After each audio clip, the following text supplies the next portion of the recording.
Well, people, they're back. Smackdown, Smackdown, Smackdown. And man, this feels like a really great, exciting review of Smackdown tonight. A lot going on. Number one, the most important thing I'm sure everybody is talking about tonight, the fans are finally back on TV for WWE.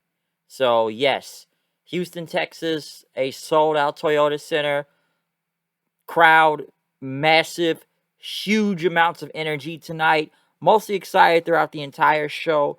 But yes, one of the most important things tonight is that the fans are finally back, in the arenas for WWE and whatnot. So, like I said, no more Thunderdome. Well, I want to say for the time being, we'll save that. We'll save that conversation for later on. But yes, the fans are finally back and whatnot. So that is mostly the biggest thing to talk about. Which they even had a video package for it, and as the show began, and they showed a full house, like I say, sold out Toyota Center, like I said before, with the camera pan over the crowd. Next thing you know, Vince McMahon's music hits, and the crowd gives a big pop for Vince, a huge ovation and whatnot when he came out. Of course, they sing along to his entrance music, and the only thing Vince said was, "Where the hell have you been?"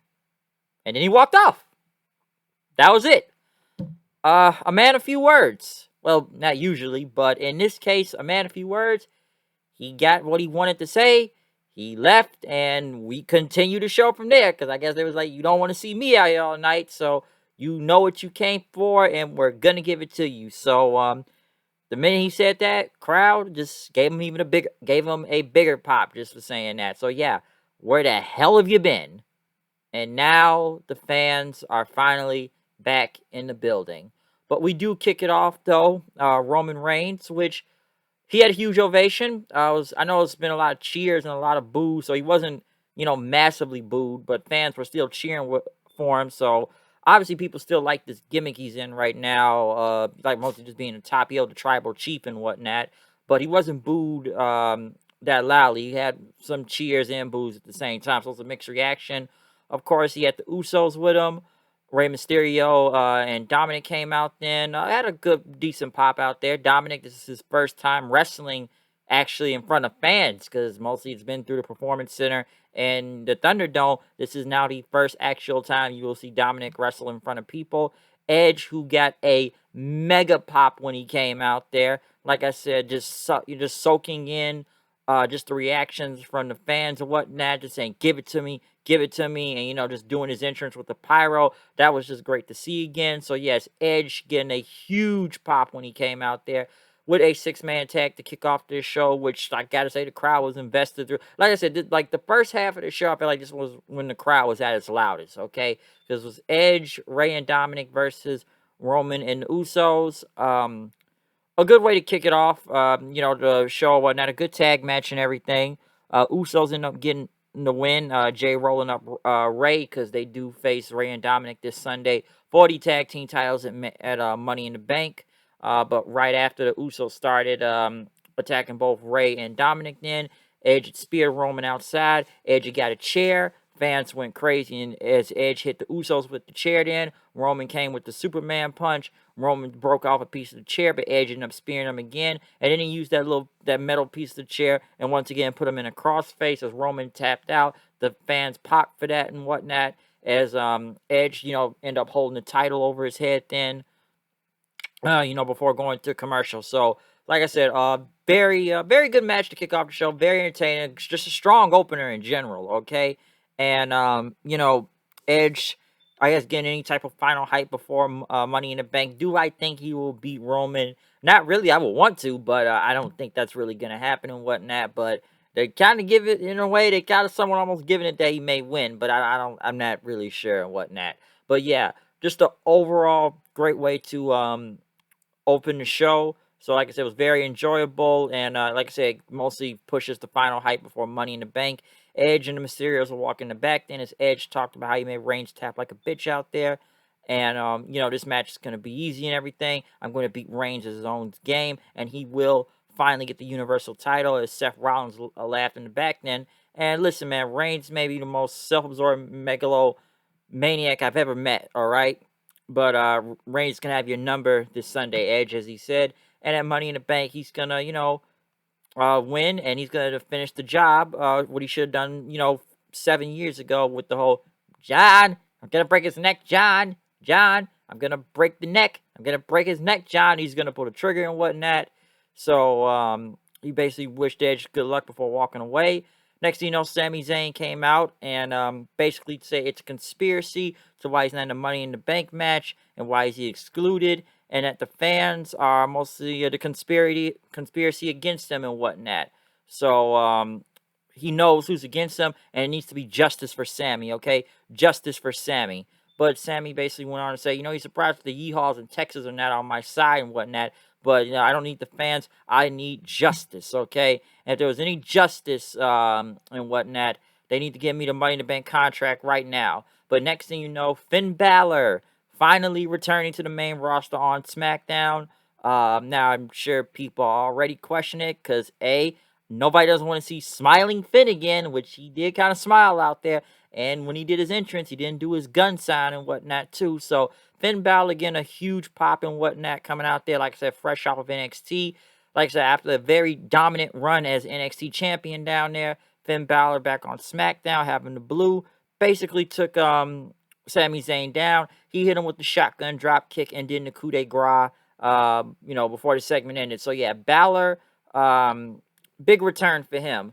And, I saw a lot of people arguing about this on the internet tonight. Some people actually were kind of disappointed to see Balor. A lot of people were actually expecting Cena to show back on SmackDown, given that it's the first show with fans being back. And, I didn't think, I just gotta look at the comments. I'm like, why is Balor here? Like, Balor's not a draw. Send him back to NXT. Why is this guy? He's too small. Like, this guy's got no charisma and whatnot. I saw so many people just going at Balor's head, though. I didn't really expect that. Like, man, these people really didn't want to see Balor tonight, apparently. Because I guess they were expecting Cena or some shit. But, like, overall, though, I enjoyed Balor coming out there. Now, one would hope they can actually do this better and maybe book him like he was in NXT and not have him come out there smiling all the time, looking like he was advertising for a Colgate commercial and whatnot. But it's night one, so as my friend Steven told me, kind of give him the benefit of the doubt. I guess I am, but we'll see. We'll see what happens, but I already noticed, like, hey, the guy's smiling, and he didn't do his little gun sign and whatnot, so, will this be the same Finn Balor we've been seeing in NXT for over the past, how long has he been down there, like, what, almost 2-3 years, I think Balor has been back in NXT, until now, so, we'll see what happens. So, yeah, Balor is on SmackDown. Next, Shotzi Blackheart and Tegan Nox, which I keep forgetting it's just Nox and Shotzi now. Against Natalya and Tamina, this is where the crowd started to die down a little bit more. I guess now the Tank shoots shirts out into the crowd. Liv Morgan and Zelina Vega were on commentary. Not much I can say about this tag match. Nox pinning Natalya with the inside cradle and whatnot. And then next you know, everybody's brawling and everything. What was it? Liv Morgan hit her finisher onto Natalya and just pointed the briefcase up in the sky and whatnot. So, like I said, okay, match and segment. This is where the crowd, like I said, died down. No, Carmella came out then. SmackDown Women's title on the line. Bianca versus Carmella. Bianca, huge ovation. So at least we know Bianca is over in Houston and whatnot. So that's good. Of course, they showed the whole SB thing. I'm not going to go into that right now. I still stand by what I said months ago, who should have been the main event of WrestleMania, but we'll save that for a different day to talk about. But this match itself was good. Not a bad match. Like I said, crowd was behind Bianca and whatnot, which I'm sure we all saw winning anyway, so not surprised. I did like the whole, what was it, like, Carmella tried to go for, like, guillotine and whatnot, but Bianca ended up countering into, like, a big vertical suplex. Like I said, just the strength is just insane. But Bianca won using her hair, whip across the midsection of Carmella, and then hit her with the KOD for the win. So yeah, Bianca still retains the SmackDown Women's title. Next, Chad Gable noticed from the back kind of promo and saying, they smell fear around a lot of people. And Cesaro showed up, which, who, by God, that guy's main event pushes over. He said, I smell a lot of bull and whatnot. And he says, you talk about all these guys you destroy, but you can't destroy me. And Gabe said, oh, we wouldn't even think about you, but now you got our full attention. Otis ended up pushing Cesaro into the barricade and whatnot for leaving him on the ground.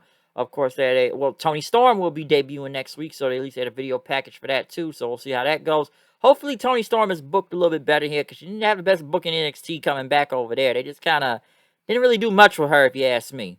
Otis went against Cesaro.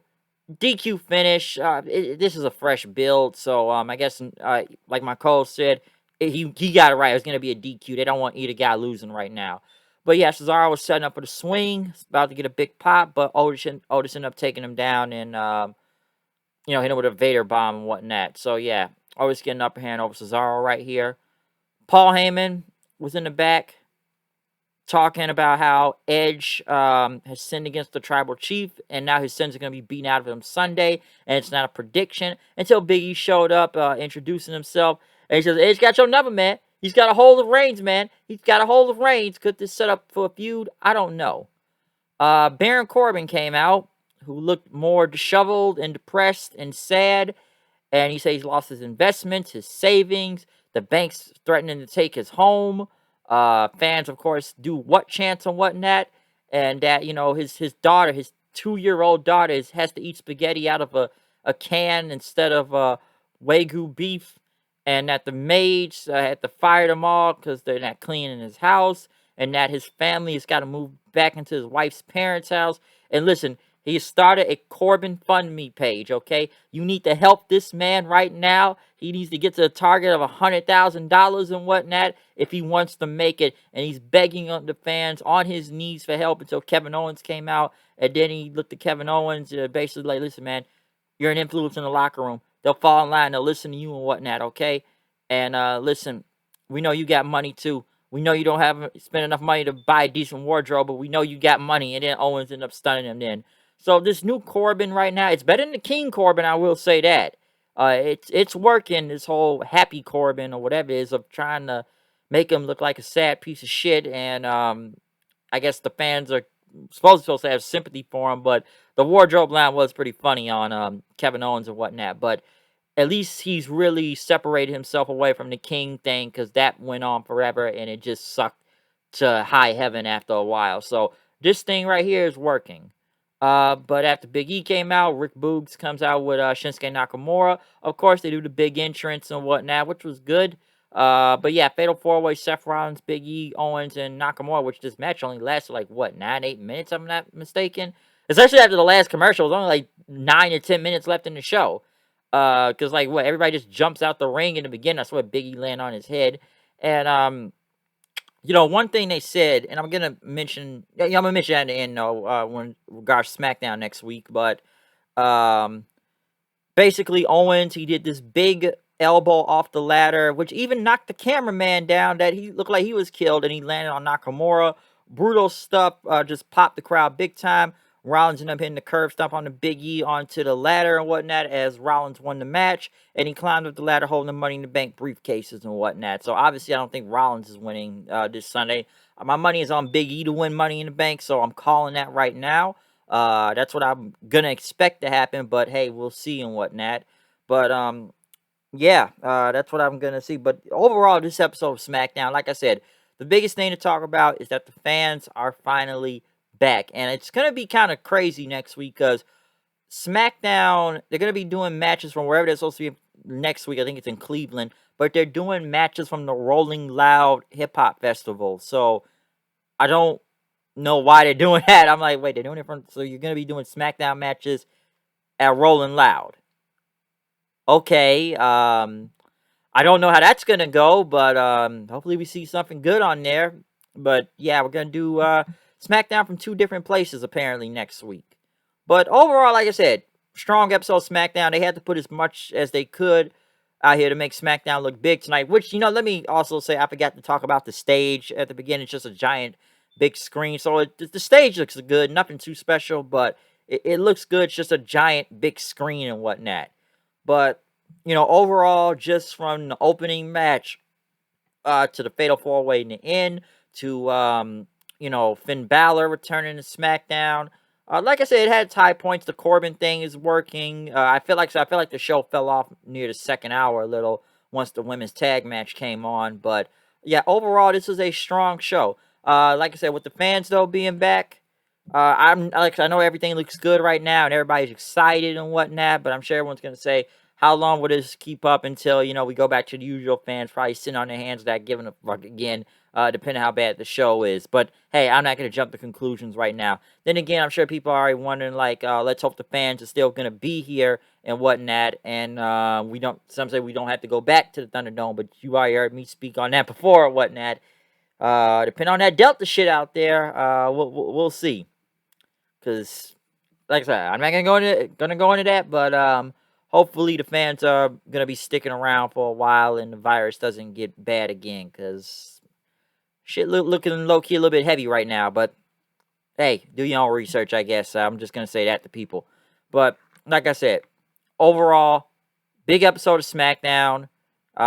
Just, like I said, it was nice to have the fans back in the building again for WWE. Like I said, I know some other wrestling shows have already beat them to the punch, but, WWE finally having fans back. So, yeah, and they were loud and they did a good job out there in Houston. So we'll see what they do this Sunday at Money in the Bank in Fort Worth, if I'm not mistaken.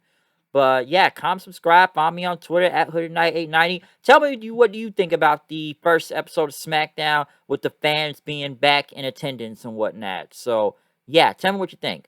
So yeah, follow me on Twitter at HoodedKnight890. I'm out of here. I'll see you guys later. Peace. I will be back tomorrow night for the Impact Wrestling Slammiversary review. So watch out for that tomorrow night. But overall, I'm out of here. See you guys later. Peace out.